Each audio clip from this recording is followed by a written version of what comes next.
은혜 받으실 하나님의 말씀은 누가복음 13장 21절 말씀입니다.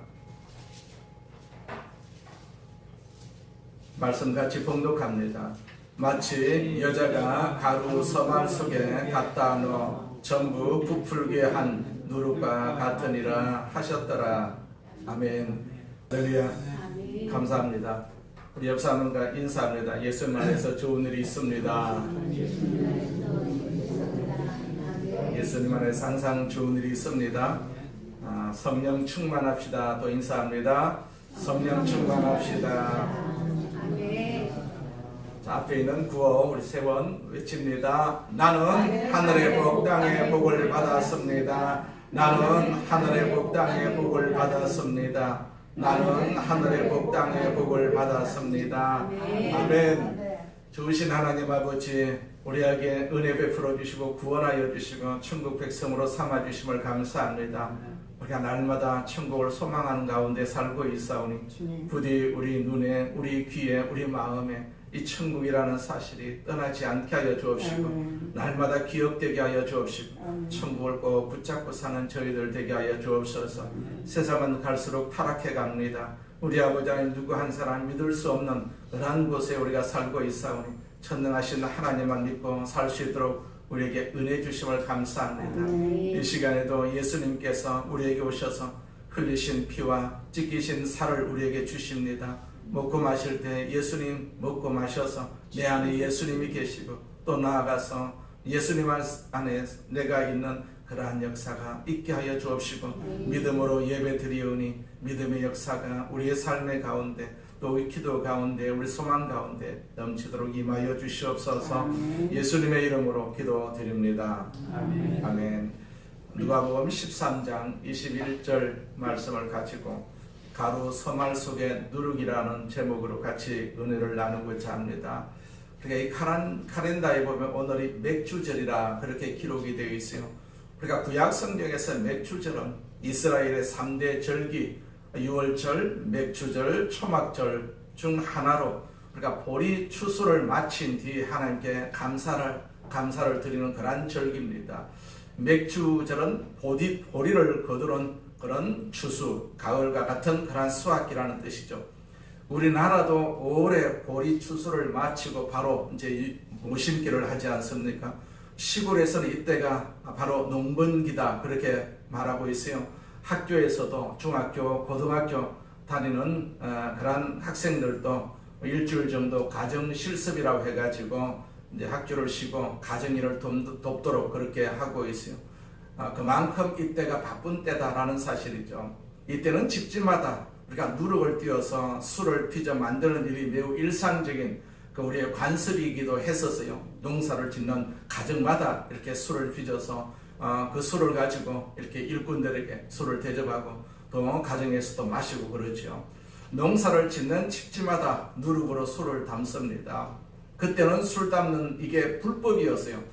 누룩을 띄우는 것도 불법이고 누룩으로 술을 담는 것도 또한 불법입니다. 가끔 세무서에서 이렇게 단속을 나오게 되면 누룩을 숨기고 담은 술독을 숨기느라고 정신이 없습니다. 나무 단속에 숨기고 막 그러지 않습니까? 요즘은 그런 단속이 없이 그냥 아무나 가정에서 술을 담을 수가 있습니다. 우리가 자랄 때는 누룩과 술이 단속의 대상이었어요. 자, 누룩은 일단 발효제입니다. 발효제. 우리가 어릴 때 자연 시간에 곰팡이에 대한 공부를 합니다. 우리가 배운 곰팡이 중에서 유일하게 마음 놓고 먹어도 되는 착한 곰팡이가 바로 누룩 곰팡이였다는 사실을 우리가 기억할 수가 있죠. 자연 속에서 자연스럽게 생긴 누룩 곰팡이가 음식물과 함께 우리 몸속에 들어가게 되면 우리 몸의 면역력을 길러주고 소화를 여러모로 이렇게 도와주기에 누룩은 우리에게 아주 필요한 것, 일상생활의 욕이라는 것이었어요. 그런데 우리가 성경을 쭉 읽다 보니까 신약 성경에 특별히 복음서에서 뜻밖에도 예수님의 누룩에 대해서 부정적으로 기술하신 대목들을 읽게 됩니다. 마태복음 16장 6절 말씀에 보면 예수께서 이르시되 삼가 바리새인과 사두개인들의 누룩을 주의하라 그렇게 기록을 하고 있어요. 더 읽어 내려가게 되면 마태복음 16장 11절과 12절에 어찌 내 말한 것이 떡에 관함이 아닌 줄 깨닫지 못하느냐. 오직 바리새인과 사두개인들의 누룩을 주의하라 하시니 그제서야 제자들이 떡의 누룩이 아니요 바리새인과 사두개인들의 교훈을 삼가라고 말씀하신 줄을 깨달으니라. 그렇게 기록을 하고 있어요. 마가복음 8장 15절에 보면 바리새인들의 누룩과 헤롯의 누룩을 주의하라 그렇게 말씀하셨어요. 여기는 두 종류의 누룩이 등장을 합니다. 바리새인들의 누룩과 헤롯의 누룩이 등장합니다. 바리새인의 누룩은요 위선과 유회식입니다. 형식주의를 말합니다. 또 헤롯의 누룩은요 세속적 권력, 불신앙, 정치적 욕망을 말합니다. 누가복음 12장 1절에도 바리새인들의 누룩 곧 외식을 주의하라 그렇게 말씀하고 있어요. 예수님께서 누룩의 뜻을 가장 분명히 말씀하신 구절들이죠. 누룩에 대한 부정적인 구절들이 이렇게 성경에 기록이 되어 있습니다. 자, 누룩이 부풀어지는 이것이 문제다라는 사실이죠. 누룩이 퍼지는 것을 잘못된 교훈이 계속 퍼지는 그 전념성을 상징하는 것이라고 생각을 하셨던 것이죠. 그래서 그들의 교훈을 조심하라 그렇게 말씀하고 있습니다. 우리도 세상에 살면서 이렇게 잘못된 교훈을 가르치는 그런 이단들도 허다하게 있지 않습니까? 그렇기 때문에 그들의 교훈을 우리가 주의할 필요가 있습니다. 세상에서도 잘못된 그런 어떤 정치적 이슈를 가지고 가르치는 그런 지도자들도 있지 않습니까? 그들의 교훈을 우리가 주의할 필요가 있습니다. 그들의 교훈을 따라갔다가는 우리가 패가 망신할 수밖에 없지 않습니까? 예수님 당시에 대표적인 종교 종파가 둘이 있었어요. 하나는 바리새파고 하나는 사두개파가 있었어요. 자, 바리새파는 히브리어로 구별된 자들이라는 뜻을 가지고 있어요. 세속적이고 이방적인 문화로부터 자신들을 좀 성결하게 구별하게 하는 그런 운동에서 출발을 했어요. 주로 서기관들, 율법학자들이죠. 즉 중상층들 이렇게 분류가 구성이 되어 있었어요. 일반 대중들의 압도적인 지지를 받았어요. 왜냐하면 그 지도자들이 그런 율법을 지키고자 애쓰고 힘쓰는 것을 보았기 때문에 일반 백성들로부터 크게 지지를 받았죠. 이들은 성경에 기록된 모세 오경뿐만이 아니고 조상 대대로 입에서 입으로 전해져 내려오는 구전율법도 동일한 권위로 인정을 했어요. 사후 세계의 부활이라든지 천사라든지 영의 존재를 모두 믿었어요. 인간의 자유의지와 함께 하나님의 섭리도 인정을 합니다. 예루살렘 성전보다는 각 지역의 회당을 중심으로 율법을 가르치는 일에 열심을 다했습니다. 일상생활 속에서 율법을 엄격하게 지키는 것을 중시했어요. 그래서 바리새파는 일종의 율법적 보수주의다 그렇게 부르고 있어요. 당시 이스라엘은 그리스나 로마 같은 거대한 외세 문화가 막 밀려 들어와 가지고 자신들의 종교와 문화를 잃어버릴 위기에 처해 있었던 그 시기에 이 바리새파는 우리가 살 길은 오직 하나님의 말씀 율법밖에 없다. 율법을 철저하게 지키는 것뿐이다. 그러면서 일어난 사람들의 모임이 바로 바리새파입니다. 그들은 율법의 노예가 되어서 심지어 율법을 가지고 사람들을 평가합니다. 나는 율법을 이렇게 지키는데 왜 당신은 율법을 지키지 못하느냐? 자, 이렇게 계속해서 지적을 합니다. 이건 율법을 지킬 사람이 어디 있습니까? 그냥 외식적이고 위선적인 삶의 태도를 가지고 예수님이 전한 진짜 복음을 거절하고 있었던 그런 파라고 할 수가 있죠. 율법적 보수주의가 복음을 받아들이는 일에 오히려 방해가 되었던 것이죠. 그리고 사두개파가 있습니다. 그 다윗 왕 시대 대제사장이었던 사독이라는 사람이 있죠. 그 사독의 이름에서 유래한 것으로 추정을 합니다. 종교적 기득권자이자 당대 지도층입니다. 지배층 이런 층입니다. 대제사장 가문이 여기에 속해 있습니다. 귀족들, 부유층, 소수의 엘리트 계층으로 구성이 되어 있어요. 성전에 막대한 부와 정치적 권력을 쥐고 있었어요. 구전율법을 철저히 배척을 합니다. 오직 특히 모세 오경만 권위 있는 말씀으로 인정을 합니다. 눈에 보이는 현실 세계를 중시합니다. 오히려 이들은 바리새파가 인정하는 부활이라든지 천사라든지 무슨 영의 존재를 모두 부정합니다. 모든 일은 하나님의 섭리가 아닌 우리 인간의 자유의지적 선택에 달려있다라고 보았어요. 그래서 사두개파는 예루살렘 성전과 제사의식을 중심으로 활동을 합니다. 자신들의 기득권을 유지하기 위해서 로마 제국이나 또 헤롯 왕가와 이렇게 타협하는 현실적이고 정치적인 성향이 굉장히 강했습니다. 사두개파는 한마디로 성전 권력을 쥔 현실주의자들, 또 귀족 정치인들이라고 할 수가 있습니다. 그 바리새파가 일반 백성들 사이에서 종교적 영향력을 키웠다면 사두개파는 예루살렘 성전을 중심으로 종교와 정치를 모두 틀어쥐었던 당시의 최고 기득권층이었어요. 바리새파는 착하게 살면 죽어서 부활하고 천국에 간다 이렇게 믿었지만 사두개파는 죽으면 끝이다. 죽으면 끝이다. 하나님의 보상과 벌은 오직 우리가 살아있는 이 세상에서만 일어난다 그렇게 생각을 했습니다. 그러다 보니까 자연스럽게 현세에서의 성공과 부, 권력을 유지하는 데 아주 집중하는 현실주의자가 되었어요. 이들은 예수님의 복음을 다 부인을 합니다. 그래서 예수님이 이런 그릇된 바리새인들의 교훈 혹은 사두개인의 교훈을 누룩에 비유를 하면서 누룩처럼 그들의 교훈이 퍼지는 것을 조심하라고 경계하라고 그렇게 부탁을 합니다. 그런데 오늘 본문 누가복음 13장에 보면 천국의 비유가 좀 기록이 되어 있어요. 천국 백성 그리고 천국 복음의 비유를 말씀을 하시면서 누룩을 이번에는 부정적이 아니라 긍정적으로 사용을 하고 계세요. 누가복음 13장 20절과 21절에 보니까 또 이르시되 내가 하나님의 나라를 무엇으로 비교할까? 마치 여자가 서로 가루 서말 속에 갖다 넣어 전부 부풀게 한 누룩과 같으니라 하셨더라. 그렇게 기록을 하고 있어요. 여기서는 같은 누룩이 있지만은 천국 복음을 위해서 헌신한 종들의 사역을 아주 긍정적으로 묘사하고 계십니다.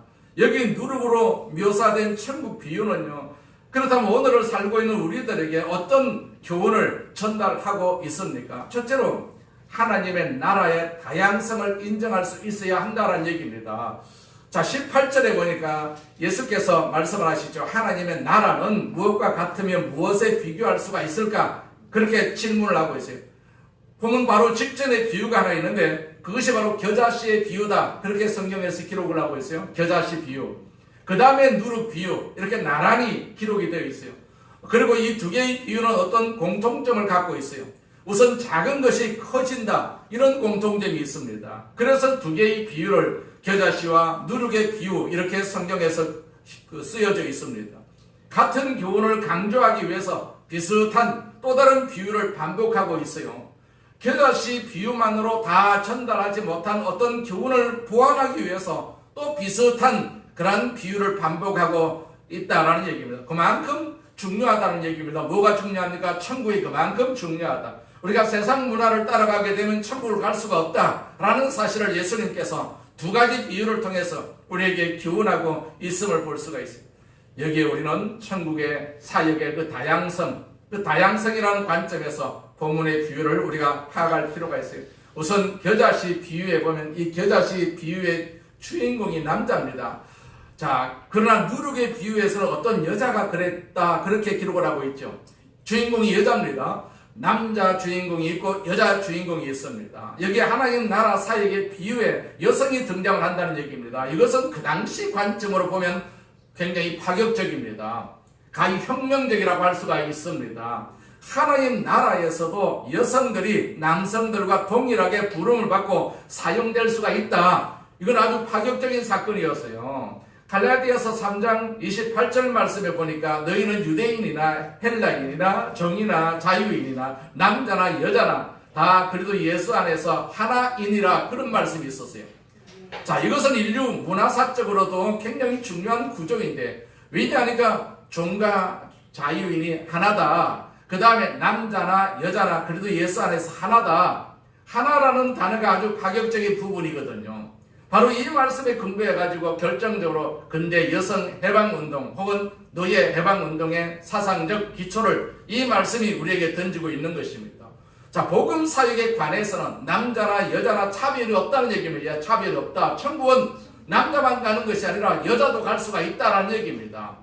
우리가 구약에서는 여자를 취급하지 않았습니다. 우리가 잘 알다시피 숫자 개념에서 여자는 항상 빠졌습니다. 어린아이들도 다 빠졌습니다. 남자만 계산이 됐다라는 것도 우리가 충분히 알 수가 있지 않겠습니까?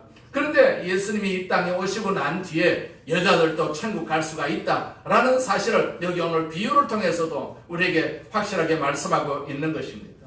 지금 우리 시대에서는 별로 감동으로 다가오지는 않지만은 그 시대에서는 거의 혁명적이다라는 사실입니다.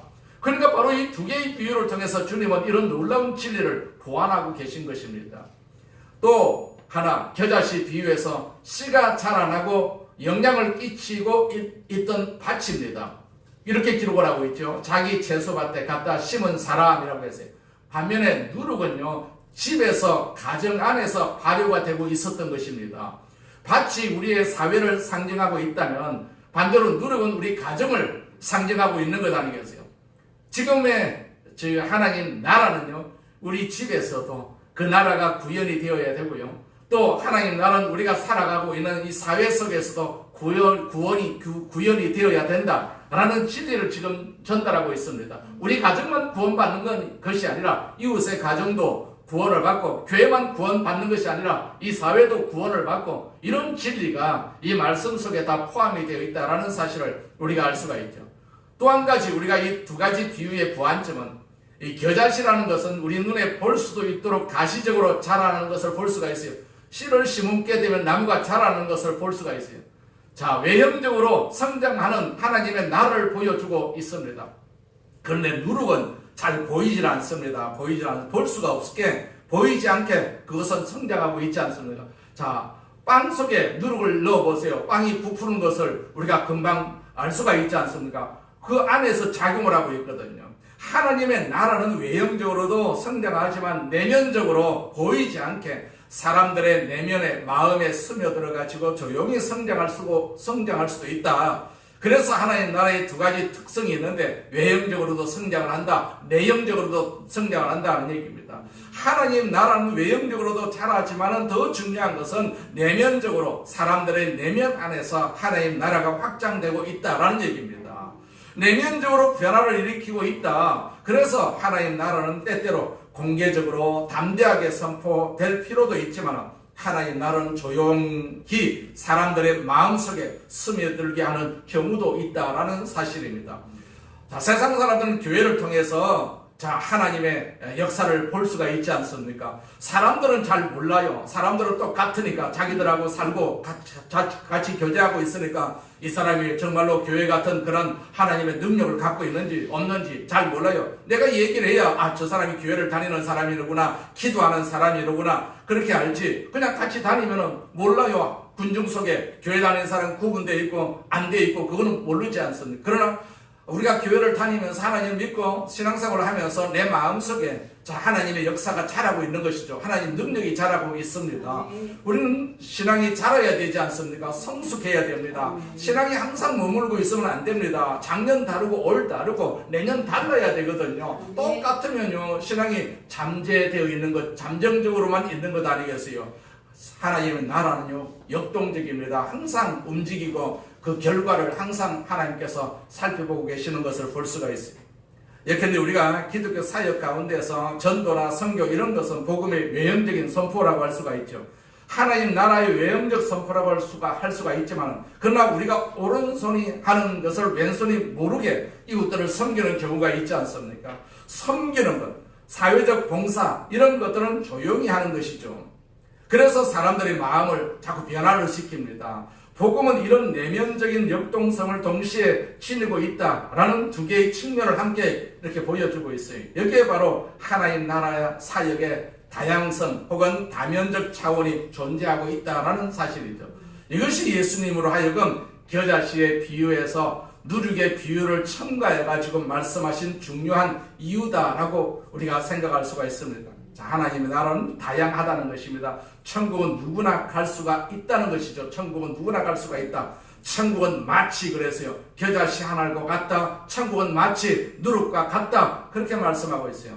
하나님의 나라는 가정에서도 사회에서도 계속해서 전파되어야 하고, 하나님 나라를 볼 수 있게 영향력을 끼치기도 하지만 볼 수 없게도 계속해서 사람들의 마음속에 영향력을 일으킨다라는 사실이죠. 그래서 우리 마음속에 항상 천국이 항상 우리 마음속에 존재하고 있어야 된다라는 사실. 천국만 우리가 존재한다면 우리가 외형적으로도 충분히 다른 어떤 사람들보다도 충분히 다르게 우리가 표현될 수가 있지 않습니까?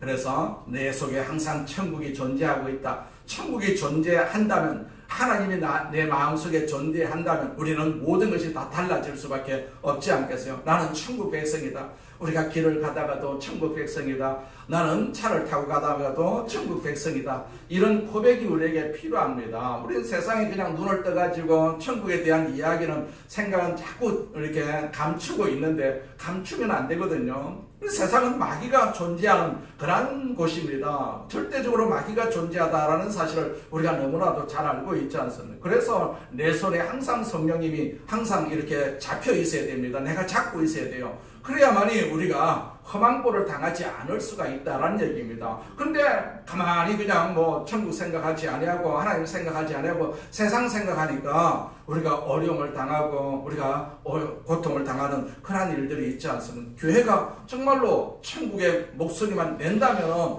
세상을 충분히 변화시킬 수가 있지 않습니까? 바울 한 사람을 통해 가지고 그 유럽을 전부, 저 소아시아를 전부 다 변화시킨 것을 볼 수가 있어요. 한 사람 때문에. 그 마음속에 천국이 항상 있었기 때문에, 입술에 항상 천국이 고백되었기 때문에 그 한 사람을 통해서 그 많은 역사가 일어난 것이죠. 우리나라는 교회도 크고 교인들도 많다라고 자랑을 합니다. 그런데 교회가 그 천국의 그런 어떤 사실들을 전파하고 있지 못한다는 얘기입니다. 천국은 변화된 모습을 보여야 되거든요. 그냥 천국 말하는 것이 아니라 변화된 모습, 천국의 사람들의 모습, 그러니까 하나님의 모습이 항상 교회를 통해서, 교회를 다니는 성도들을 통해서 항상 드러나야 된다는 얘기. 그래야만이 이 사회가 변화가 될 수가 있는 것 아니겠어요? 근데 지금 사회가 변화되지 못하고 있지 않습니까? 그것은 우리가 천국의 어떤 영향력을 세상에 미치지 못하는 결과라고 할 수가 있는 것이죠. 자, 이 본문의 비유가 가르치고 있는 교훈 두 번째는, 천국 백성은요, 교제의 공동체임을 우리에게 알리고 있어요. 자, 누룩의 비유에서 특이한 사실 중에 하나는 여인이 가루 서말 속에 넣어서 누룩을 부풀렸다라고 생각할 수가 있지요. 여기 가루 서말 속에 갖다 넣어 그렇게 기록을 하고 있지 않습니까? 이 가루 서말이라는 단어가 히랍어에서는요, 사타트리아라고 되어 있어요. 사타트리아. 트리아를 셋으로 이렇게 셋을 뜻합니다. 3으로 뜻합니다. 사타는 곡식의 부피를 재는 단위입니다. 그러니까 원래 이 사타라는 단위는 유대인들이 쓰던 히브리어 부피 단위인 스아를, 여기 스아를 히랍어로 음력을 한 것이거든요. 그러니까 1원, 그러니까 하나, 1사타, 1스아는 그러니까 오늘날 기준으로 약 12 내지 13리터 정도 된다고 합니다. 따라서 서말이다. 사타트리아는 무려 36에서 40리터에 달하는 엄청난 양의 밀가루다라고 할 수가 있죠. 무게로 치게 되면 26kg짜리 대형 포대 하나 분량으로 장정이 20명 이상이 배불리 먹을 수 있는 빵을 만들 수 있는 양입니다.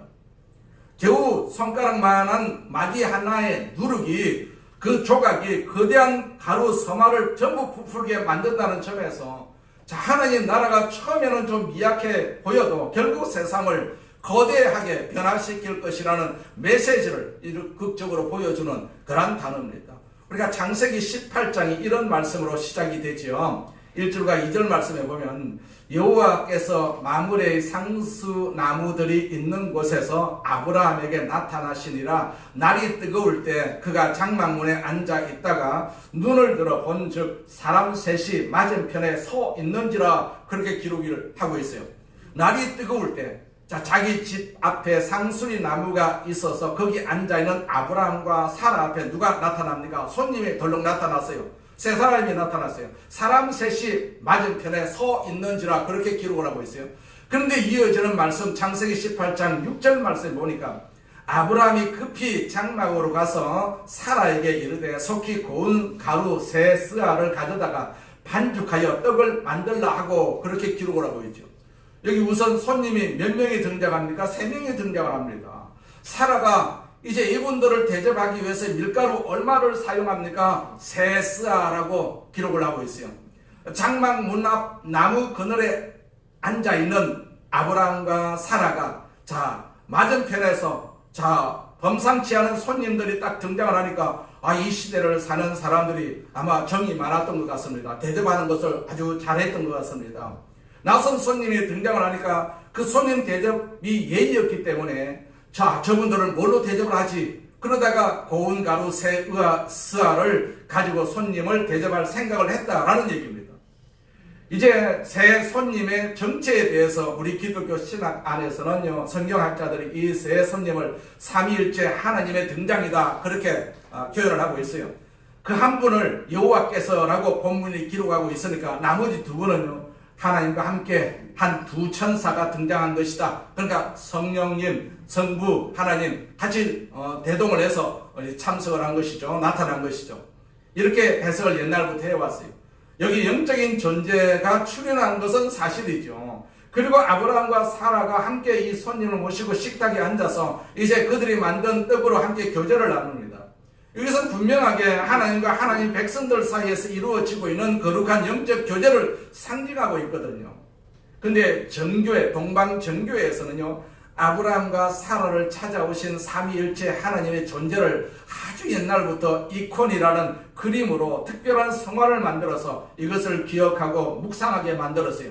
그러니까 그림을 그려가지고 이렇게 저기 성전 문 앞에 딱 이렇게 붙여놔요. 그러면 성도들이 오면서 그 그림에 많은 이제 시간을 보냅니다. 그래서 내가 이 성전에 들어갈 수 있는 그런 어떤 죄를 사하는 역할을 하는 그런 그림으로 인정을 합니다. 그래서 동방 교회 그 성도들은 그 교회는 이 이콘으로 이제 그리스어 형상인데 형상 그 에이콘에서 유래한 말로 동방정교에서는 예수 그리스도 아니면 성모 마리아 뭐 성인들 또는 성경의 사건들을 나무판 등에다가 이렇게 그린 평면 성화가 있어요. 성화. 그 이콘이라고 하는데. 자, 우리가 컴퓨터에 보면은 바탕화면에 클릭하면 아이콘이라는 것이 뜨지요. 이 단어에서 이 말이 나왔다는 얘기입니다. 그래서 정교회 신자들에게는 이콘은 성경 말씀을 색채로 표현한 눈으로 읽는 성경이다. 그렇게 생각을 했어요. 자, 신자들은요, 그 성전에 이렇게 들어가면 이콘에다가 입을 맞추거나 그 앞에 촛불을 켜고 기도를 드립니다. 이는 나무판이나 물감 자체를 숭배하는 것이 아니고 그 그림이 가리키는 진짜 대상, 뭐 예수나 어떤 성인에게 공경과 사랑을 바치는 행위로 여깁니다. 우리가 성당에도 들어가게 되면 먼저 문으로 통과하는 것이 아니라 누구를 거쳐야 됩니까? 성모 마리아를 거쳐야 되지 않습니까? 성모 마리아를 거쳐야 됩니다. 성모 마리아에게 자기 죄를 다 고백을 하고 난 뒤에 이제 성전으로 들어가는 그런 의식이 있는 것으로 알고 있습니다. 그런데 우리는 어떻게 합니까? 우리는 바로 들어와요. 그런 의식이 없습니다. 우리는 세상에 살면서 죄를 다 용서받습니다. 내가 집에서 언제든지 어디서나 하나님 내 죄를 용서해 주시옵소서. 그러면 우리가 다 용서를 받습니다. 어떤 그림 앞에서 어떤 형상 앞에서 내 죄를 용서해 주시옵소서. 그리고 성전에 들어오는 것이 아니라 이미 우리는 다 성전 밖에서 용서함을 받았기 때문에 구태여 성전에 와가지고 하나님 내 죄를 용서해 주시옵소서. 그거 덜 추우면서 우리가 그렇게 예배할 필요가 없단 말이에요. 예배는 축제입니다. 축제. 예배는 한마디로 축제다. 그렇게 말씀하고 있지 않습니까? 내가 세상에서 여러 가지 어려움을 당하고 고통을 당하다가 세상에서 기도하다가 하나님으로부터 용서함을 받고 교회와 이제 찬송하고 찬양하는 것이죠. 내가 용서받은 하나님 거룩한 백성이다라는 사실을 인정하고 또 인정받는 것이 교회라고 할 수가 있는 것이죠. 이렇게 교회 와가지고 우리가 하나님을 예배하고 하나님 앞에 영광을 돌리고 나가서 또 일주일 동안 그런 능력으로 사는 것 아니겠어요? 그런데 정교회나 이 성당에서는 그런 어떤 형상을 만들어 놓고 그 제사함을 먼저 받는 그런 모습을 볼 수가 있는 것이죠. 우리가 계시록 3장 20절에 보면 볼지어다 내가 문 밖에 서서 두드리면 누구든 내 음성을 듣고 문을 열면 내가 그에게로 들어가 그로 더불어 먹고 나는 그로 더불어 먹으리라. 그런 말씀이 있죠. 예수님이 왜 문을 두드리십니까? 교제하자고 문을 두드리는 것 아니겠습니까? 나하고 교제하자고. 주님을 마음속에 모실 때 주님과 함께 나누는 교제의 모습이거든요. 성경에 쓰인 고대 근동 문화에서 누군가와 함께 음식을 먹는다는 것은 단순히 배를 채우는 행위가 아니었어요. 그것은 서로를 전적으로 신뢰하고 평화를 약속하고 삶을 공유하는 가장 친밀한 관계를 뜻했습니다. 그래서 식사를 같이 나누는 그런 의식이 있었어요. 여기 먹다라는 이 단어는 헬라 원어는 하루 중 가장 여유롭고 또 길게 대화를 나누면서 즐기는 저녁 식사를 뜻합니다. 그런 서둘러 해치우는 그런 패스트푸드 같은 그런 관계가 아니고 밤이 깊어가는 줄 모르고 깊은 속마음을 나누는 따뜻한 식탁으로 우리를 초대하시는 것입니다. 예수님이 나의 가장 초라한 모습까지도 온전히 받아들여 주시는 전인격적인 사귐을 의미합니다. 예수님이 우리를 부르시는 이유는 그냥 금방 만났다 금방 헤어지는 것이 아니라 그냥 오래도록 교제 좀 하자, 그런 의미로 예수님께서 우리의 마음의 문을 이렇게 두드린다는 얘기예요. 내가 문을 열면요, 그분이 내 삶 속에 들어오셔가지고 나의 주인이 되어 주십니다. 동시에 나 역시 그분의 신성한 생명과 은혜를 풍성히 공급받아 누리게 됩니다. 서로가 서로의 그런 어떤 안에 거하는 새로운 그런 신비로운 영적 연합을 뜻하거든요.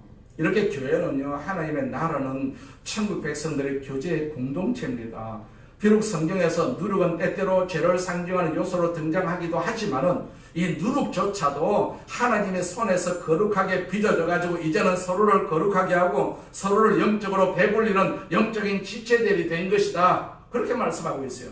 그렇습니다. 우리가 오늘 성찬을 대할 텐데 이 성찬이라는 것은 십자가를 상징하는 것이거든요. 예수님의 살과 피를 나누는 이 의식을 통해 가지고 죄사함을 받은 사람이 새롭게 태어나서 부활의 생명을 나누는 것, 이것이 바로 성찬이거든요. 성찬. 그냥 포도주 먹고 떡 먹고 그렇게 하는 것이 아닙니다. 이 예수님의 피가 내 안에 들어오고 예수님의 살이 내 안에서 작용을 하는 이 믿음, 이것이 성찬이거든요. 우리가 주의 성찬을 함께 떡을 나눌 때 주님의 희생의 몸을 묵상을 하고 잔을 나눌 때 주님이 우리를 위해서 뿌려주신 십자가의 사랑을 함께 나누는 이 교제의 현장, 교제의 장에서 일어날 때 우리는 새로운 피조물이 되어서 부활하는 놀라운 모습으로 변화되는 것, 이것이 교회고 이것이 하나님 나라의 의식이거든요. 예배거든요. 서로 삶을 나누는 교회, 그러니까 교회라는 것은 주일 예배만 드리고 흩어지는 것이 아니다. 드리는 한 번 예배로 모든 신앙생활을 다 하고 있다면 이건 정상이 아니죠. 한 번 예배를 통해 가지고 이 예배를 통해서 하나님과 교제하고 그 교제의 능력으로 살아가는 새로운 한 주간, 이것을 위해서 우리는 예배를 드리는 것입니다. 하나님, 내 한 주간을 또 승리하도록 이 예배를 통해서 나에게 능력을 주시옵소서, 그런 어떤 고백과 그런 의미가 우리 예배 속에 있어야 되거든요.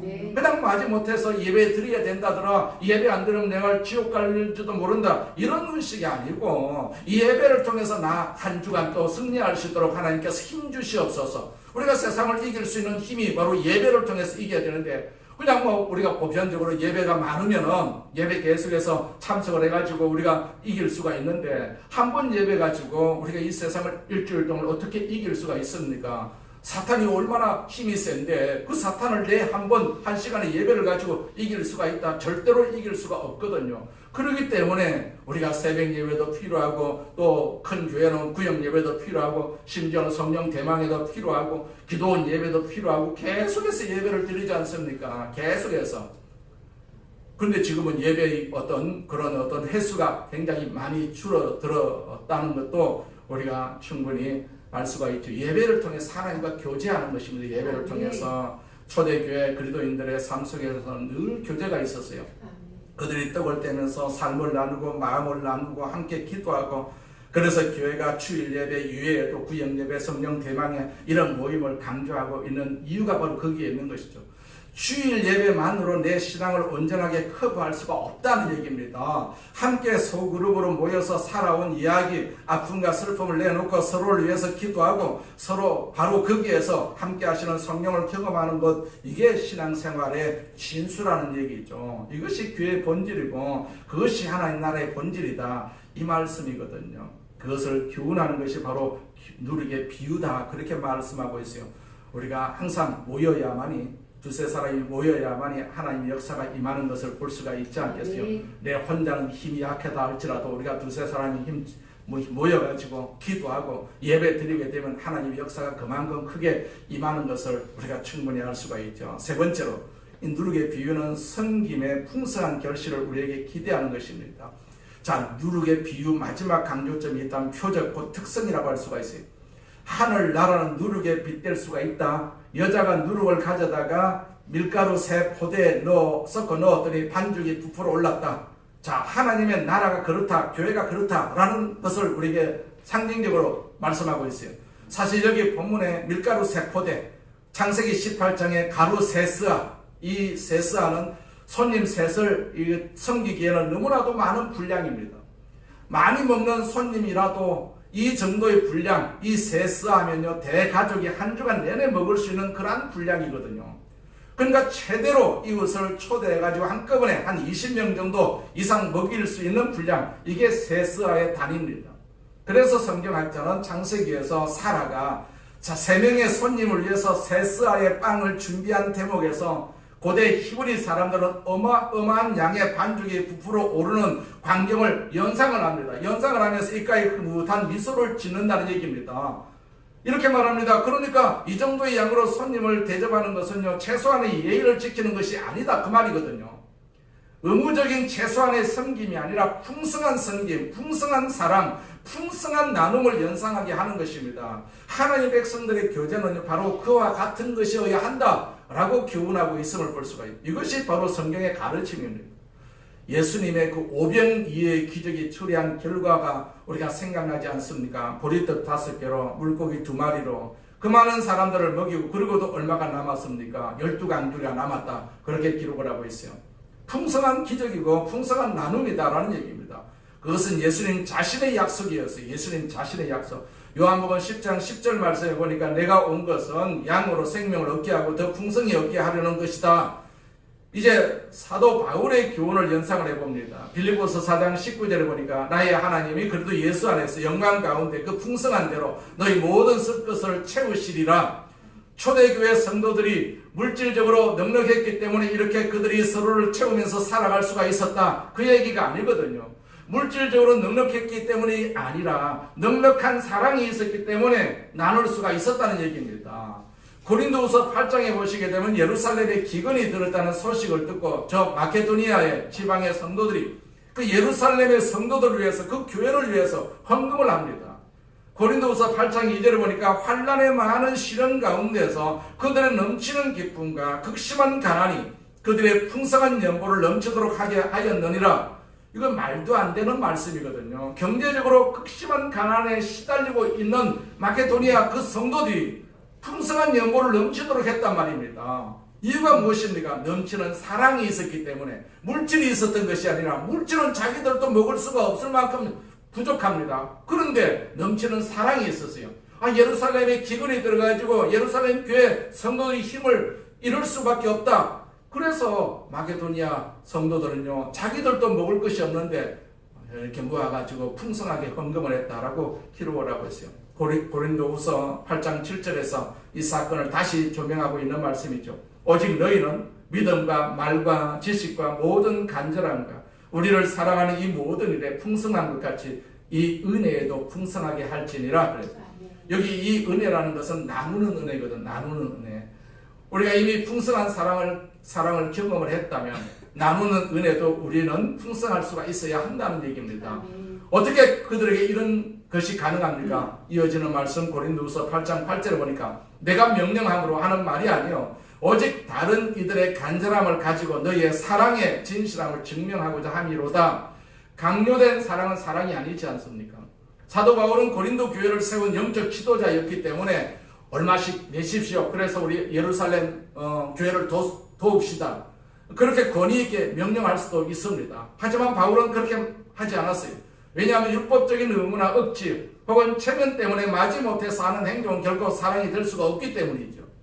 진짜 기독교적인 나눔과 사랑은 자발적인 자유 안에서만이 아름답게 피어나는 것을 바울은 너무나도 잘 알고 있었던 것이죠.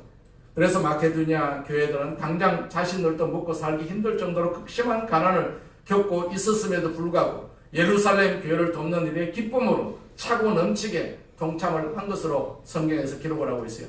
바울이 이들의 간절함을 언급한 이유는 고린도 교회를 기죽이거나 다른 교회 이렇게 비교해가지고 질책하려고 하는 것이 아니라 저들의 아름다운 헌신을 보면서 너희 안에도 선한 자극과 열정이 일어나길 바란다고 건강한 도전을 주는 것이죠. 우리가 말로는 누구나 사랑을 이야기할 수가 있어요. 고린도 교회는 은사도 많고 말도 잘하는 똑똑한 사람들이 모인 곳이었어요. 하지만 바울은 말과 감정에만 머무는 사랑은 진짜가 아니다, 그렇게 말하고 있어요. 지갑이 열리고 내 소중한 것을 흘려보내어서 누군가의 아픔을 메워줄 때 비로소 그 사랑이 진짜 이미 증명된다는 뜻이죠. 구체적인 행동과 희생을 통해서만이 사랑은 자신의 진짜 얼굴을 드러냅니다. 결국 이 말씀은 사랑은 억지 의무가 아니라 진심 어린 자발성에 나오는 것이고 이웃의 헌신적인 삶을 보면서 도전을 받아서 내 삶의 실천으로 증명해내는 것이라는 교훈을 담고 있어요. 바로 이런 마음들이 모였기 때문에 그 같은 초대교회 풍경이 가능했던 것이 아닐까 싶습니다. 그렇기 때문에 우리도 항상 내 어떤 수고가 결코 헛되지 않는다라고 성경에서 말씀하고 있어요. 이 헛된 수고가 아니고 진짜 수고가 결국은 우리 공동체를 이루고 이 사회를 이루고 나라를 이루는 그러한 역할을 할 수가 있다라는 얘기입니다. 우리가 빛과 소금의 역할을 감당한다라고 우리가 자주 그렇게 고백을 하는 경우가 많이 있습니다. 우리가 작은 씨입니다. 작은 누룩입니다. 그러나 씨가 땅에 심기게 되면요, 그 나무가 커가지고 새가 깃들 정도로 커진다라고 성경에서 말씀하고 있지 않습니까? 누룩도 보세요. 누룩을 조금만 빵에다가 넣었는데, 가루에다 넣었는데 얼마나 많이 부풀고 있는 것을 볼 수가 있죠. 우리가 그런 영향력을 끼쳐야 된다라는 사실이죠. 교회가 영향력이 없으면 사회는 메마를 수밖에 없지 않습니까? 사회는 갈수록 메마를 수밖에 없고 사회는 갈수록 타락할 수밖에 없습니다. 교회만이 그들에게 우리가 나무가 될 수가 있고 또 누룩이 될 수가 있는 것이죠. 그래서 그들을 변화시킬 수 있는 도구가 바로 우리 자신들이라는 사실을 우리가 이 세상을 살면서 항상 기억을 할 필요가 있어요. 우리가 침묵하고 있으면 이 세상은 문을 닫아야 됩니다. 망할 수밖에 없지 않습니까? 교회가 입 닫고 있으면 망합니다. 세상 망합니다. 절대 그렇지 않아요. 그래서 공산주의자들은요 항상 교회를 문 닫게 만들지 않습니까? 입 열지 말아라, 말하지 말아라. 그러니까 공산주의가 그렇게 진행이 되는 것입니다.